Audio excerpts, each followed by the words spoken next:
चलो guys, office का दूसरा काम करने चलना है। इसके बावजूद कुछ समय तक उसको कई रिबेलियंस फेस करने पड़े। कुछ उसको नोबल्स की तरफ से थे और कुछ इवन उसकी फैमिली मेंबर्स की तरफ से। अपने अपोनेंट्स को धमकाने के लिए अलाउद्दीन ने बहुत ही रूथलेस और सिवियर मेथड्स को अपनाना चालू किया। भाई ट्रेजर के बहकावे से उसकी तरफ आए मोस्ट ऑफ द नोबल्स को या तो मार दिया गया या उनको एक्सपेल कर दिया गया और उनकी प्रॉपर्टीज को हड़प लिया गया। उसकी फैमिलीज के रिबेलियस मेंबर्स को भी सिवियर पनिशमेंट्स दी गई।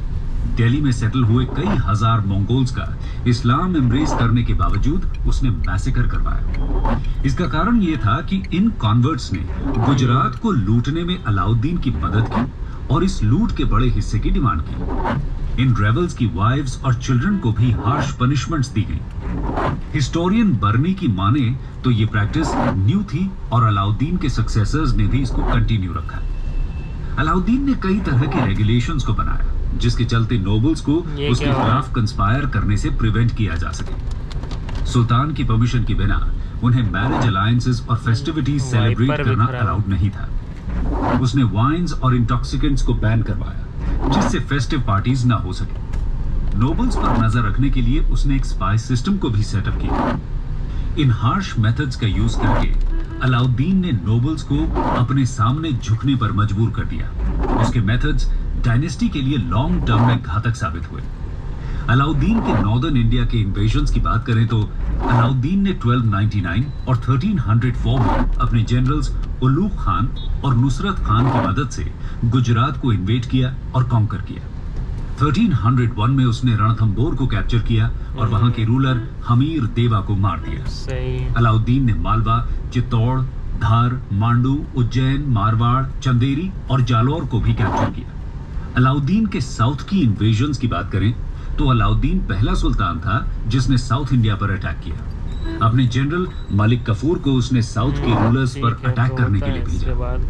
1309 और 1311 के बीच मलिक कफूर ने 2 कैंपेन्स को लीड किया। पहला वारंगल के अगेंस्ट जो कि तेलंगाना एरिया में था और दूसरा द्वार समुद्र यानी मॉडर्न कर्नाटका, मावार और मदुराई के अगेंस्ट।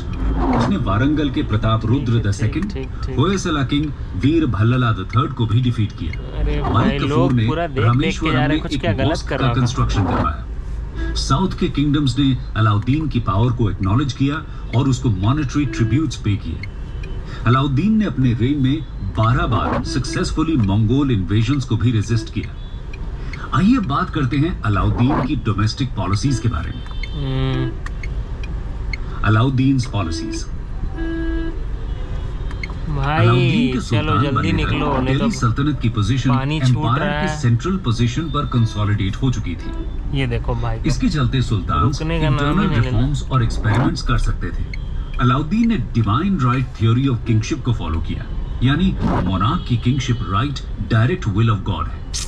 उसने एक परमानेंट स्टैंडिंग आर्मी को इंट्रोड्यूस किया। अलाउद्दीन के द्वारा इंट्रोड्यूस की गई मार्केट कंट्रोल और एग्रेरियन पॉलिसीज को उस समय के one of the great wonders of the world कहा जा सकता है। अलाउद्दीन ने सभी कमोडिटीज जैसे फूड ग्रेन्स, शुगर और कुकिंग ऑयल से लेकर नीडल तक और कॉस्टली इंपोर्टेड क्लोथ से लेकर हॉर्सेस, कैटल और स्लेव्स की कॉस्ट फिक्स की। इसके लिए उसने दिल्ली में 3 मार्केट सेटअप किए, एक फूड ग्रेन्स के लिए, दूसरा कॉस्टली क्लोथ्स के लिए और तीसरा स्लेव्स और कैटल के लिए।